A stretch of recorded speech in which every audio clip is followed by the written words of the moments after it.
Look at a map of the world. One country dominates the page. Stretching across northern Eurasia, Russia covers more land than any other nation on Earth. It spans 11 time zones.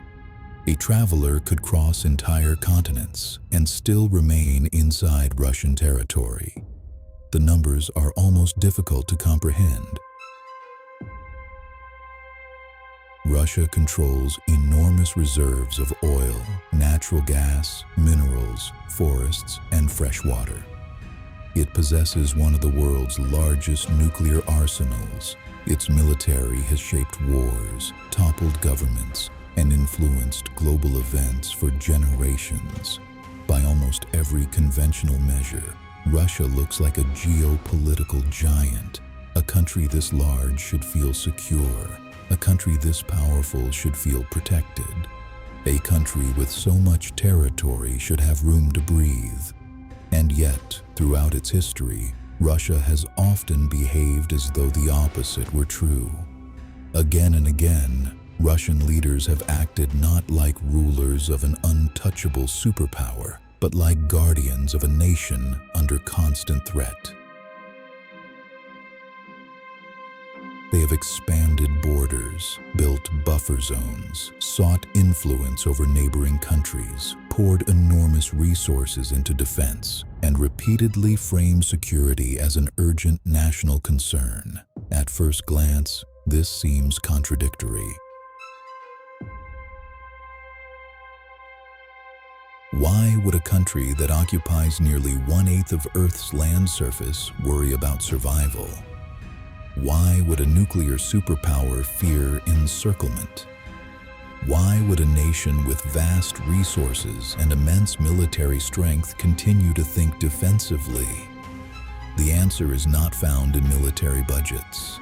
It is not found in population statistics. And it is not found in the size of Russia itself. Because size alone does not create security.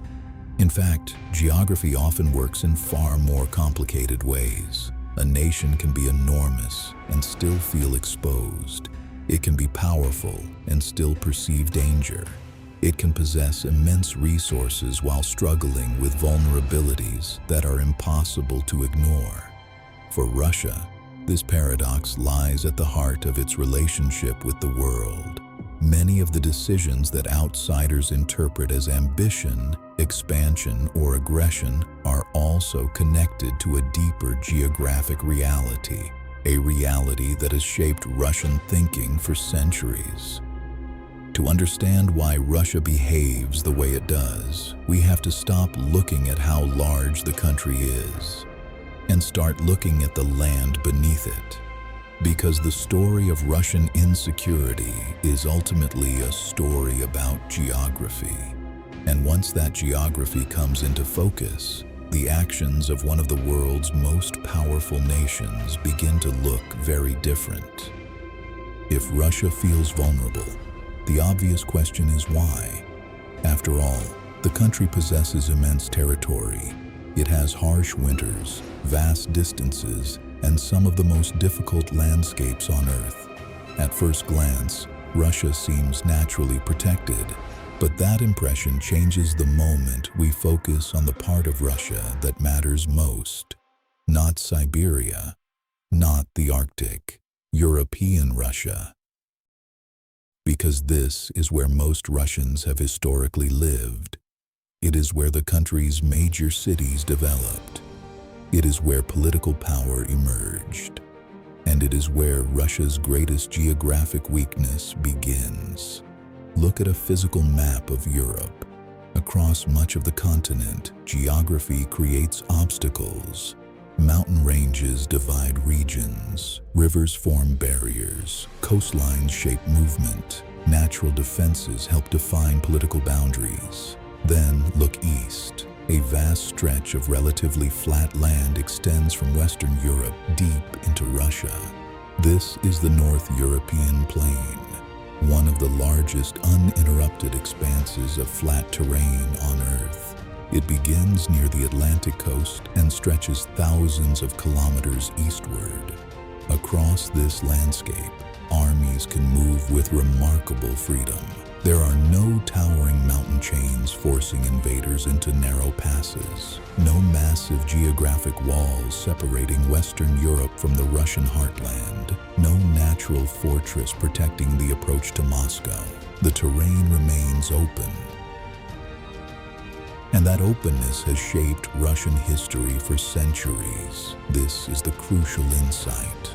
Russia's insecurity did not emerge because it lacked territory. It emerged because the territory that mattered most was difficult to defend. The North European plain functions almost like an open door. Not a door that is always used, but a door that can never be completely locked. For centuries, waves of invaders discovered the same geographic reality. The routes were different. The armies were different. The centuries were different. But the underlying problem remained remarkably consistent.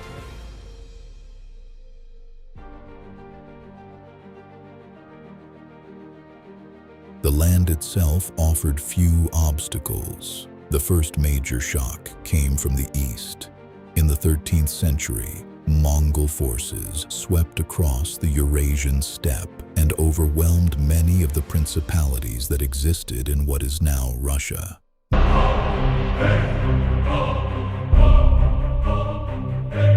The Mongols were not invading through the North European plain from Western Europe, but their success revealed a broader geographic truth. Large sections of the Russian landscape lacked natural defensive barriers. Distance could slow an enemy. Climate could punish an enemy, but neither guaranteed protection. The lesson would echo through Russian history.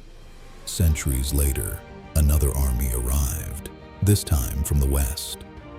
In 1812, Napoleon launched one of the most ambitious military campaigns in history. The French emperor commanded forces drawn from across Europe.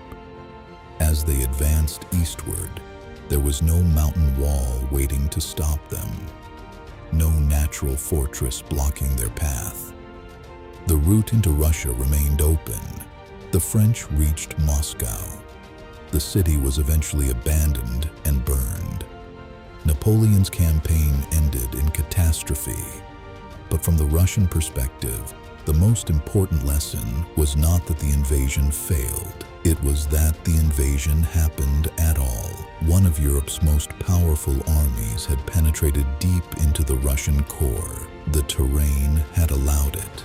Then history repeated itself. In 1914, during the First World War, Germany advanced into territories of the Russian Empire. The conflict exposed once again how difficult it was to secure such an enormous frontier. But an even greater shock was still to come. In June 1941, Nazi Germany launched Operation Barbarossa, the largest invasion in human history. Millions of soldiers crossed into Soviet territory. Thousands of tanks rolled eastward. Aircraft filled the skies. The scale was almost unimaginable.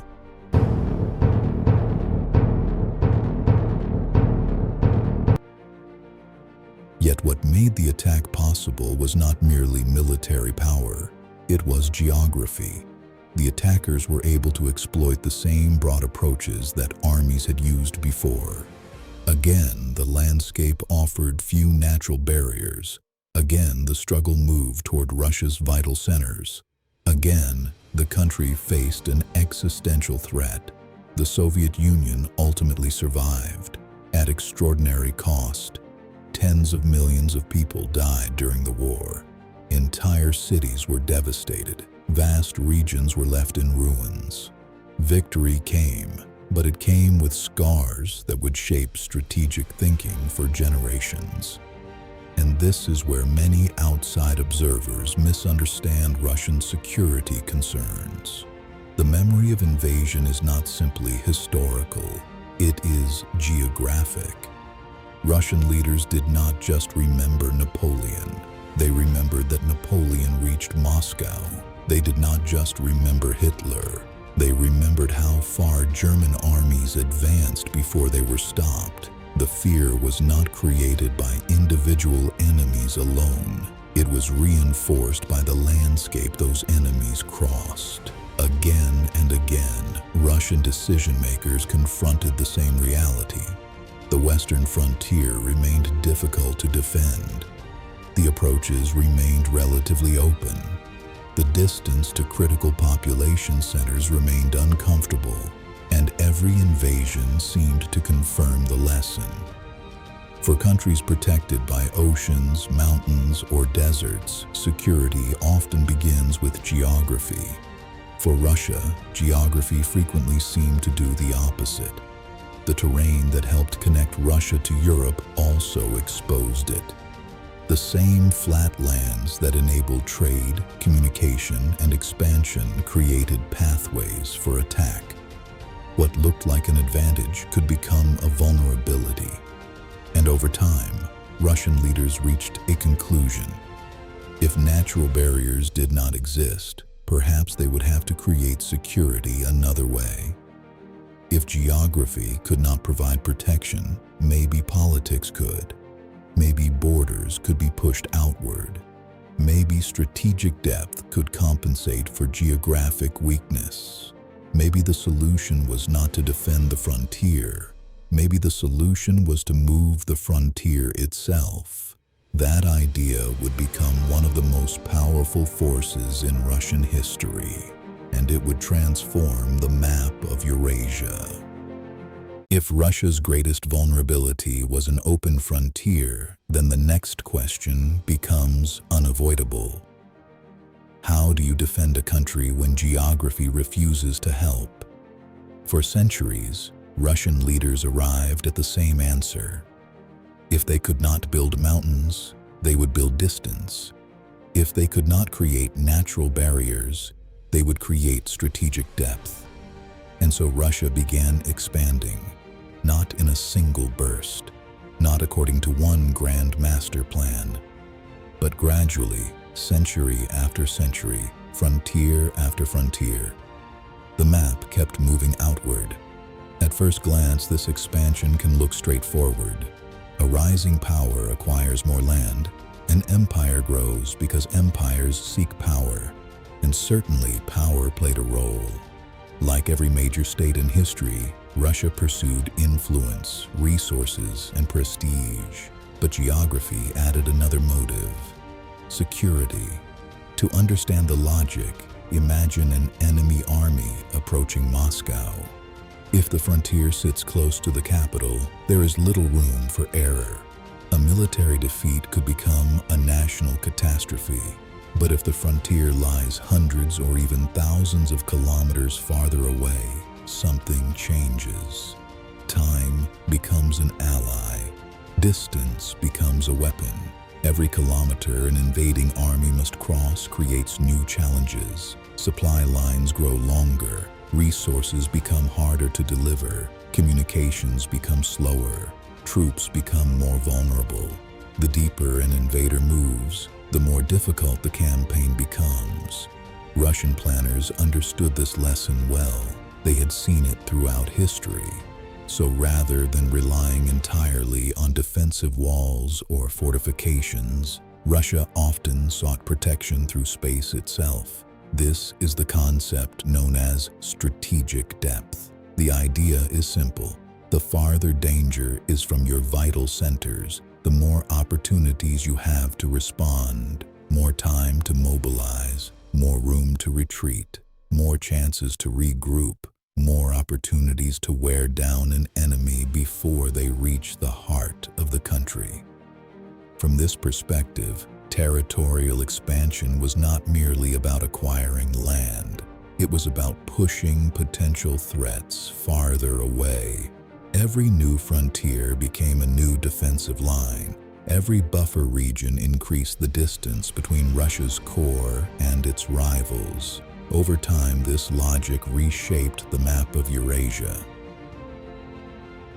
Russian influence expanded across forests, plains, river systems, and steppe lands. The empire moved east toward Siberia. south toward the Caucasus and Central Asia, west toward territories that could serve as protective buffers. The borders stretched farther and farther from Moscow, and with each expansion, Russian leaders gained something they valued deeply: space. Space between themselves and potential enemies, space to absorb shocks, space to survive. This is why many territories that appear peripheral on a modern map often held enormous strategic importance. Their value was not always economic, it was geographic.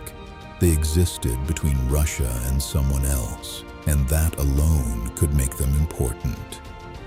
From Warsaw to the Baltic region, from the Black Sea approaches to the Western Plains, control of territory often meant control of distance. And control of distance meant greater security, at least in theory. Because there was a hidden problem inside the strategy, a problem that became larger every time the empire grew. Expansion created security. But expansion also created responsibility. Every kilometer added to the empire was another kilometer that required protection. Every new frontier created another frontier to defend. Every buffer zone generated a new edge of vulnerability. The solution was creating a new problem. A larger Russia possessed greater strategic depth, but it also possessed a larger perimeter, and a larger perimeter demanded more soldiers, more infrastructure, more resources, and more attention. The empire could push threats farther away, yet it could never eliminate them entirely. In some ways, growth became a cycle. Expansion reduced insecurity.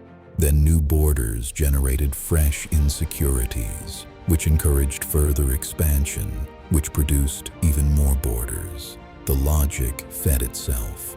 The result was one of the largest territorial states in human history, a nation spanning continents, a state that stretched from Europe to the Pacific Ocean, a geopolitical giant unlike anything else on Earth.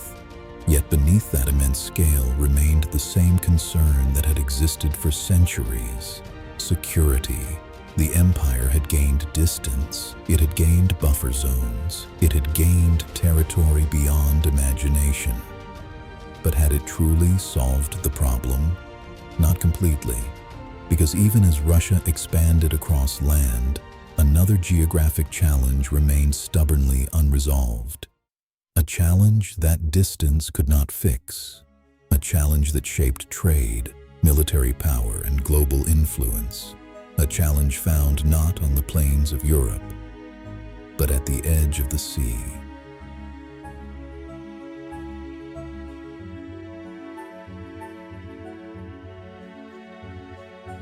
Most people assume that a country as large as Russia has unlimited access to the sea.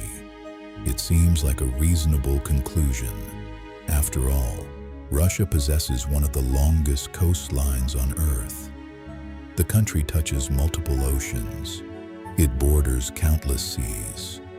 On a map, it appears connected to the world in every direction. But maps can be deceptive, because not all coastlines are equally valuable.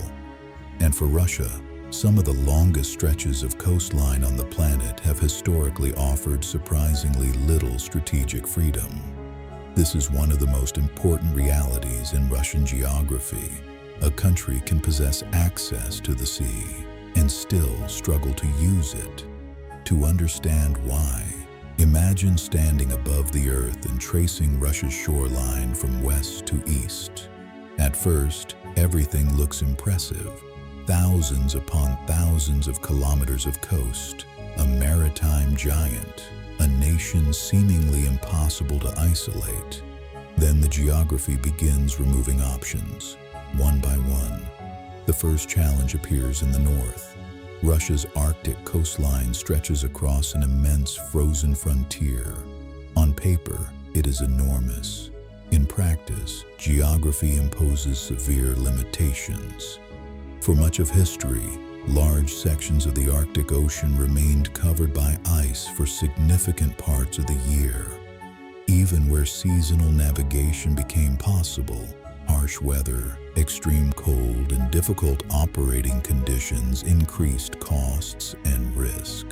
Modern technology and changing Arctic conditions have expanded opportunities along some northern routes. But geography has never stopped imposing penalties. The Arctic is not a naturally convenient gateway to global trade. It is a demanding environment where distance, climate, and infrastructure challenges remain constant realities.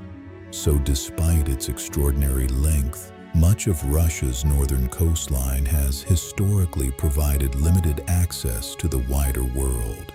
The map still looks impressive. The practical value becomes smaller. Then there is the Pacific.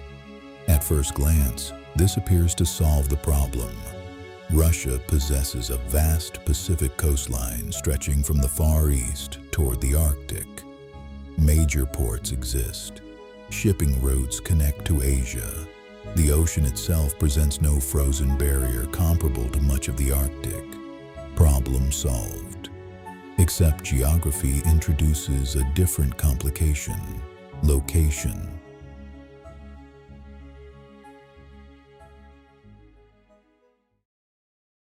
Russia's Pacific coast sits thousands of kilometers from the country's historic core. The political center of Russia emerged in the west. Its largest population concentrations developed in European Russia. Its major industrial regions grew far from the Pacific shore. The result is a striking imbalance. The ocean access exists, but much of the country lies extraordinarily far away from it. A port is most useful when it connects efficiently to the places that need it. Distance weakens that advantage. The Pacific provides access, but not necessarily convenience, and certainly not proximity to Russia's traditional centers of power.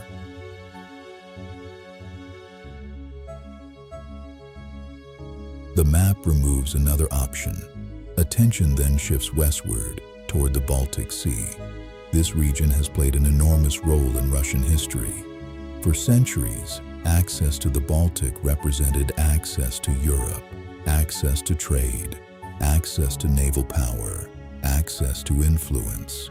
It is no accident that Russian rulers fought hard to secure positions along these shores. Yet the Baltic carries its own vulnerability. Ships leaving the Baltic must pass through a series of narrow maritime passages before reaching the open Atlantic. These choke points have immense strategic significance. In times of tension or conflict, narrow routes are easier to monitor, influence, or potentially restrict than open oceans. The Baltic connects Russia to the world, but it does not provide unrestricted freedom of movement. The route remains geographically constrained. Another apparent solution reveals hidden limitations. Then comes the Black Sea, perhaps the most geopolitically sensitive maritime region in Russian history. For centuries, Russian leaders viewed access to the Black Sea as strategically vital. The reasons were obvious: warmer waters, more reliable navigation, greater opportunities for trade and naval operations, a pathway toward the Mediterranean. Yet, here again, geography imposes conditions. The Black Sea is not directly connected to the world's oceans. Ships moving south must pass through a series of narrow waterways linking the Black Sea to the Mediterranean. Control, access, and security within these passages have long carried enormous geopolitical importance. Russia can reach the wider world through the Black Sea, but only through corridors that geography narrows into bottlenecks. Once again, the coastline exists, yet the freedom to use it is shaped by constraints beyond Russia's direct control. And suddenly, a pattern emerges. The Arctic is difficult, the Pacific is distant, The Baltic is constrained. The Black Sea is dependent on narrow maritime passages. One by one, the obvious solutions become less obvious.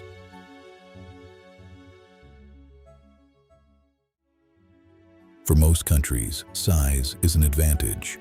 More land often means more resources, more room for cities, more agricultural potential, more strategic depth.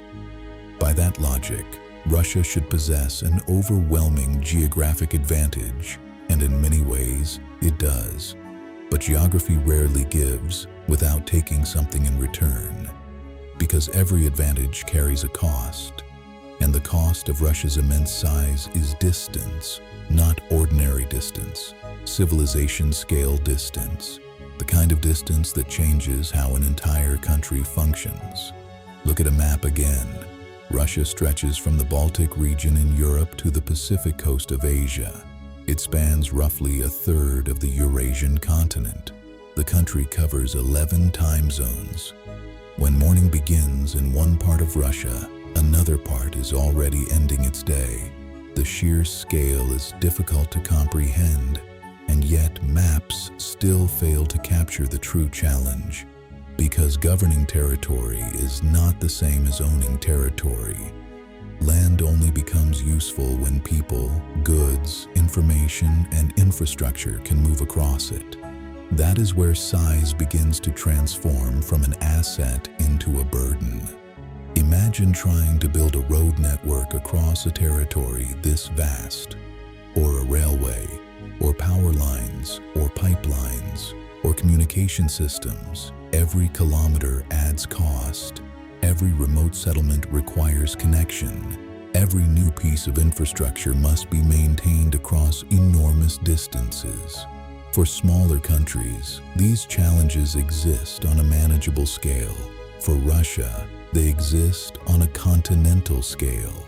The numbers become staggering. A journey that might cross an entire nation elsewhere can represent only a fraction of a trip across Russia. Moving goods from one side of the country to another can involve thousands of kilometers of transportation. Supply chains become longer. Maintenance becomes more expensive. Coordination becomes more difficult. Distance quietly taxes everything. And unlike financial taxes, geography never stops collecting. This challenge becomes even more significant when we consider where Russians actually live. Russia is vast. Its population is not. Most of the country's people are concentrated in the western portion of the state. The farther east you travel, the more the population thins out. Cities become rarer. Settlements become smaller. The spaces between them become larger. Huge regions contain relatively few people. From a security perspective, this creates difficulties. From an economic perspective, it creates costs. Infrastructure serving millions of people can often justify its expense. Infrastructure serving small, isolated populations spread across enormous territories is far harder to sustain. The same road may serve fewer communities. The same railway may connect fewer major markets. The same utility network may require vastly greater investment per person.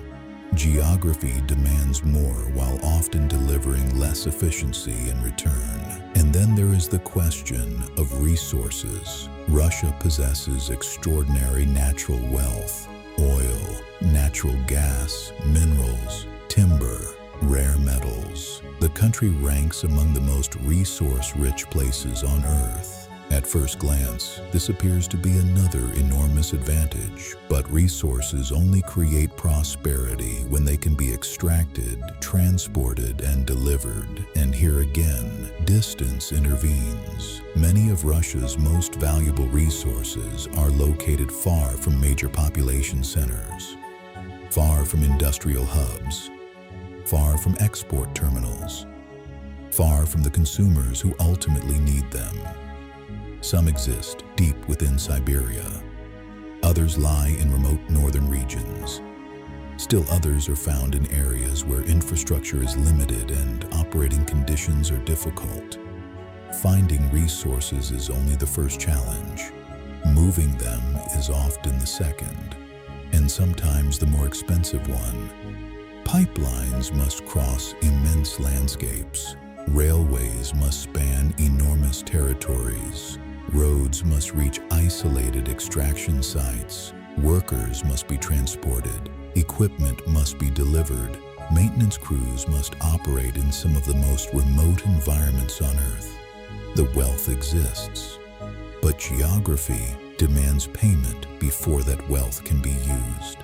This is one of the great paradoxes of Russia.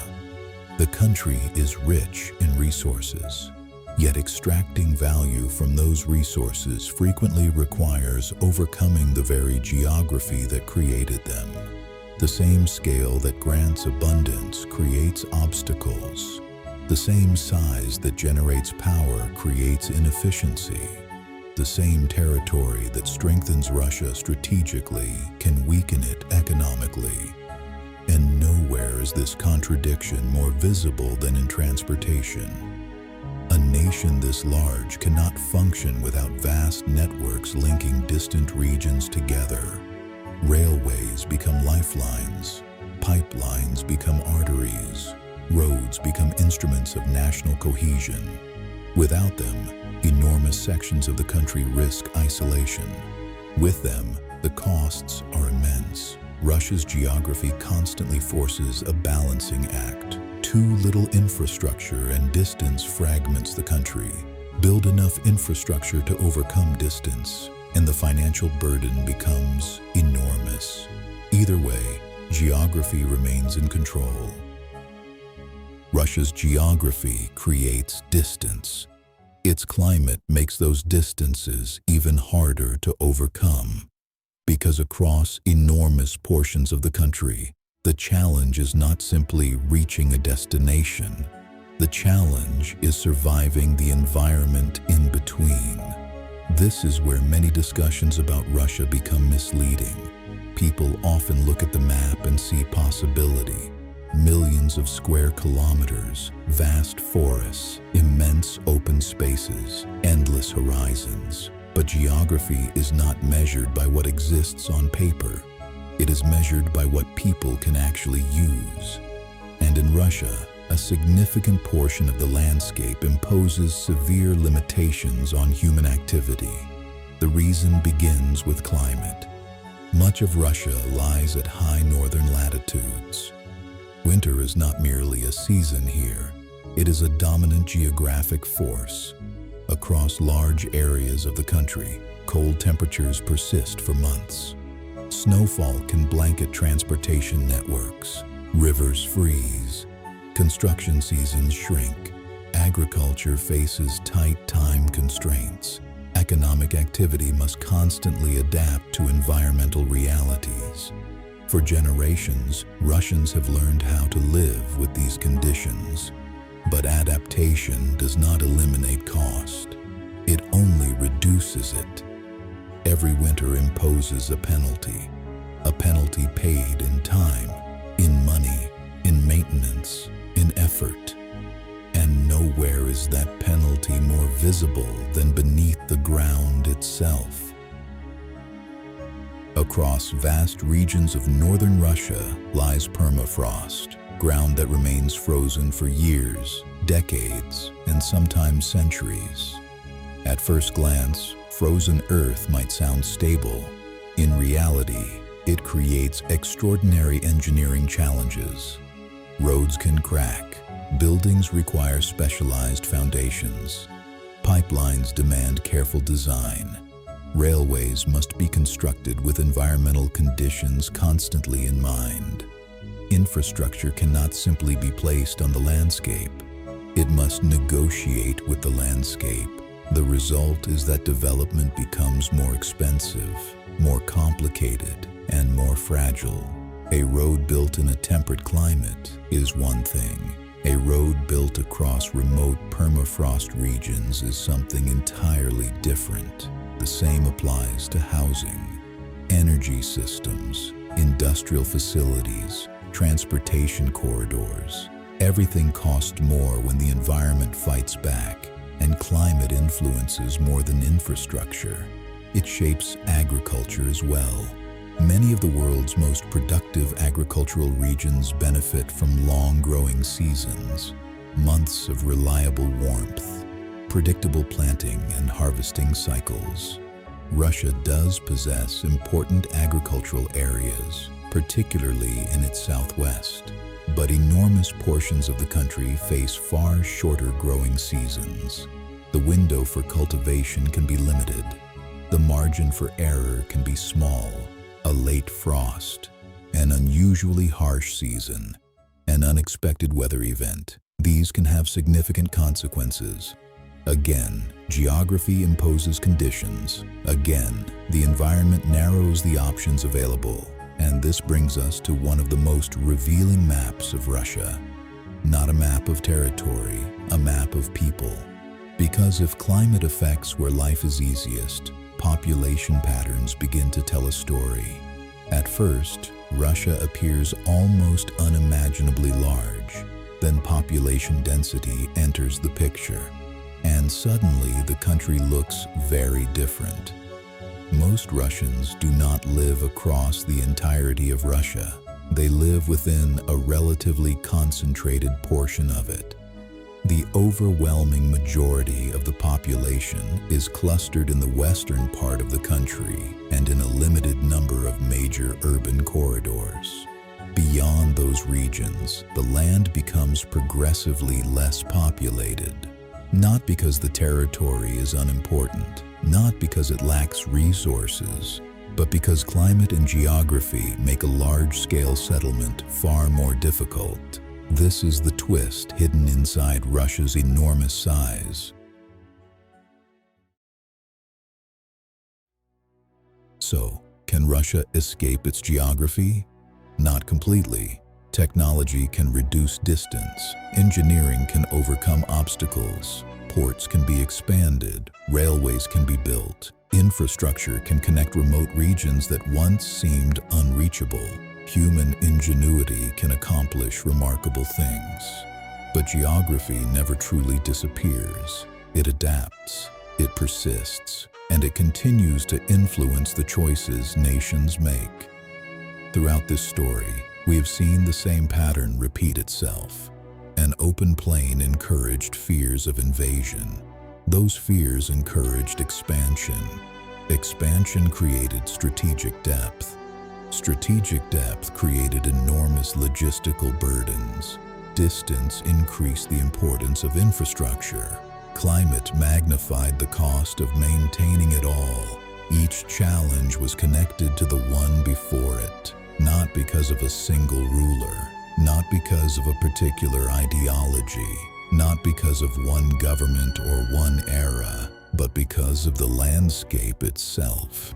This is the deeper story of Russia, a civilization spread across one of the largest territories on Earth, a state blessed with immense resources, yet constrained by distance, protected by scale, yet burdened by it, connected to multiple seas, yet constantly searching for better access, powerful, yet persistently concerned with security.